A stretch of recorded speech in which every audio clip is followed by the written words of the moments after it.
As the Iran war ceasefire hangs by a thread and both the US and Iran claim themselves to be winning, there is one nation that has truly come out on top. It's neither of the two countries embroiled in Operation Epic Fury, and it isn't Israel either. The real winner is embroiled in a war of its own, but it has brilliantly used what is happening in Iran to strengthen itself. The winner is Ukraine, and we're going to tell you all of the reasons why. Ukraine has displayed geopolitical skill beyond measure throughout Operation Epic Fury.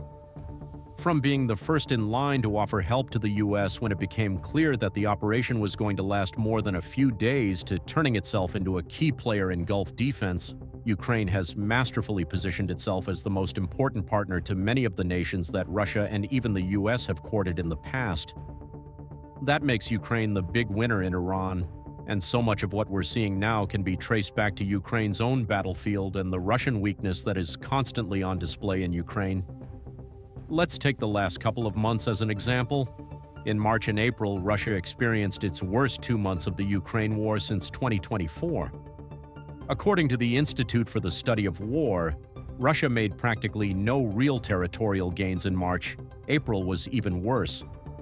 The ISW says that Russia experienced its first net territorial loss since August 2024, which is the month that Ukraine launched a daring counter-invasion into the Russian region of Kursk that eventually forced Putin to churn through over 63,000 of its soldiers, including 4,000 troops from North Korea to overcome. Add to all of this a Ukrainian counteroffensive in the southeast that has resulted in Ukraine clawing back around 10% of the territory that it lost to Russia in 2025, and a Russian casualty rate that is averaging about 35,000 soldiers per month, and you see that Ukraine has far more momentum than Russia would want you to believe. What does any of this have to do with Ukraine winning in Iran? Well, the answer is simple. Important nations in the Gulf are taking notice of what Ukraine is doing, and they are realizing that Ukraine is the answer for many of the problems that they now face. So much of what we see now in Ukraine comes down to the development of an increasingly sophisticated and multi-layered drone-based strategy for which Russia has no answer. Ukraine has gone on the offensive with mid- and long-range strikes that shatter Russian weaponry and destroy key infrastructure inside Russia itself. Russia's oil has been a particular target, as we saw with Ukraine's targeting of Russia's Baltic Sea export hubs, which put about 40% of Russia's total oil exports out of commission. But the most important development comes defensively, as Ukraine has spent years building drones that can counter the long-range weapons that Russia has been launching into its territory. Chief among those weapons are Russia's Shahed-type drones, and it's here where the link to Iran comes into play. Russia only has Shahed drone technology because Iran provided it. Iran's regime has been providing Shaheds directly to Russia since 2022 and has also licensed the technology so that Russia can build its own Shahed variants. These are the weapons that Ukraine has been forced to counter. But more importantly, in the context of Ukraine being the ultimate winner of the war in Iran, Shaheds are also the drones that Iran has been using to launch unprompted attacks against other Gulf nations. The Gulf nations need someone who can help bolster their defenses. Ukraine is that someone. Over the last few months, Ukraine's introduction of interceptor drones into its air defense arsenal has seen it become the world's foremost authority on how to deal with Shaheds. In March, Ukraine claimed a roughly 90% interception rate of Russia's Iran-made drones, much of which was made possible by the development of low-cost interceptor drones that allow Ukraine to forego the use of expensive interceptor missiles to deal with inexpensive Shaheds. That's the capability that the Gulf nations want to develop, and they all know that the only way to get a combat-tested version of Ukraine's increasingly layered air defenses is to go to the source. Here's where this gets serious for Russia. Ukraine emerging as such an important player in Gulf defense is wreaking havoc on what we thought we knew about geopolitics before the Iran war began.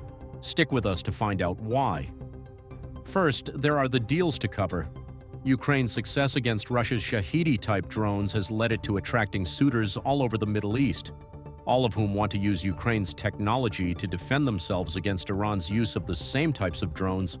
That's win number one for Ukraine, and it's leaned into that win brilliantly. Not long after Operation Epic Fury began, Ukraine's President Vladimir Zelensky undertook a tour of the Middle East. The Atlantic Council labeled that tour a masterclass in wartime diplomacy, and it was right on the mark. This single tour showed that Ukraine has growing geopolitical clout. The fact that Gulf nations were even giving Zelensky the time of day showed that Ukraine's military profile has risen to the point where even nations that are thousands of miles away have to take notice. But this tour was about more than Zelensky getting some face time with the most powerful leaders in the Gulf. Zelensky was shopping Ukraine's wares, and several of the nations that have come under attack from Iran were more than happy to buy. Ukraine's president left the Gulf with a trio of new defense deals that would see Ukraine provide drones and its air defense expertise to some major players. Each of those deals lasts for a decade, and they were signed with Qatar, Saudi Arabia, and the United Arab Emirates. Ukraine has wasted no time in making good on its end of these deals. By mid-March, Ukraine had sent over 200 of its military experts to the Gulf to help its new partners set up their new air defense networks.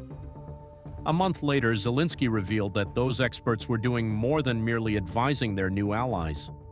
They were actively getting involved in the Gulf conflict by using interceptor drones to destroy Shaheds that Iran had launched at its neighbors. This is a deadly form of drone diplomacy, and it lies at the heart of why Ukraine has become the major winner in the Iran war. All of this means two things for Ukraine. First, it signals a seismic shift in how Ukraine is viewed on the world stage. For the first few years of the invasion of its territory, Ukraine was viewed by many as a brave country that needed as much assistance as possible from the West to stand a chance of surviving against Russia. Ukraine was a recipient, not a provider of weapons. It's inaccurate to claim that Ukraine is no longer a recipient, as it will still gladly accept any help it can get. The country has evolved on the defense front. It's now a legitimate partner to many of the nations that are helping it. And in the case of the Gulf, it has shifted to becoming a supplier. Ukraine is developing into an important arms exporter, and it's all due to the country's ability to produce low-cost drones that are as effective, if not more so, than the expensive alternatives that other nations offer. Second, and perhaps even more importantly, these Gulf deals mean more than Ukraine building a handful of new relationships. Their recognition of the fact that Ukraine has become indispensable in a region where it had no presence even as recently as a couple of months ago. Before the Iran war, the likes of Saudi Arabia and the United Arab Emirates weren't looking to Ukraine as a defense partner. Why would they? Both nations had plenty of military hardware, and there would be no reason to think that they would face the kind of threat that made partnering with Ukraine a necessity. Operation Epic Fury and the Shaheed-laden response that it prompted from an Iranian regime that is lashing out at everything and everybody changed all of that. What was once sympathy from the Gulf states for Ukraine's plight against Russia has morphed into synergy as those nations realize that they need Ukraine.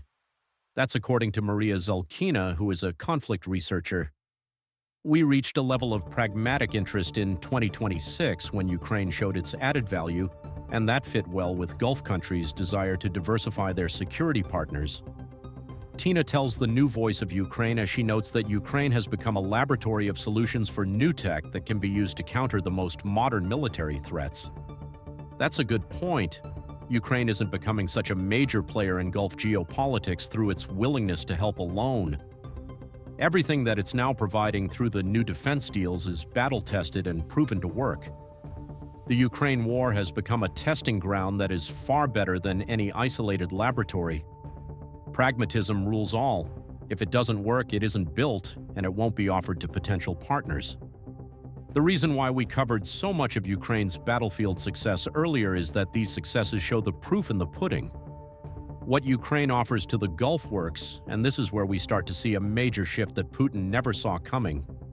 Ukraine turning provider in the Gulf is just the turning point. Ukraine is getting plenty in return, it's building partnerships outside of the Gulf, and it's exposing Russia on a global scale to complete a turnaround in geopolitics that places Russia on the back foot. All of these are reasons why Ukraine is the ultimate winner of the Iran war, and that changes everything. Now the deals that Ukraine has signed in the Gulf have a roundabout effect. Ukraine isn't just sending over drones and experts out of the goodness of its own heart. This is a political power play by Zelensky, and it's already getting results.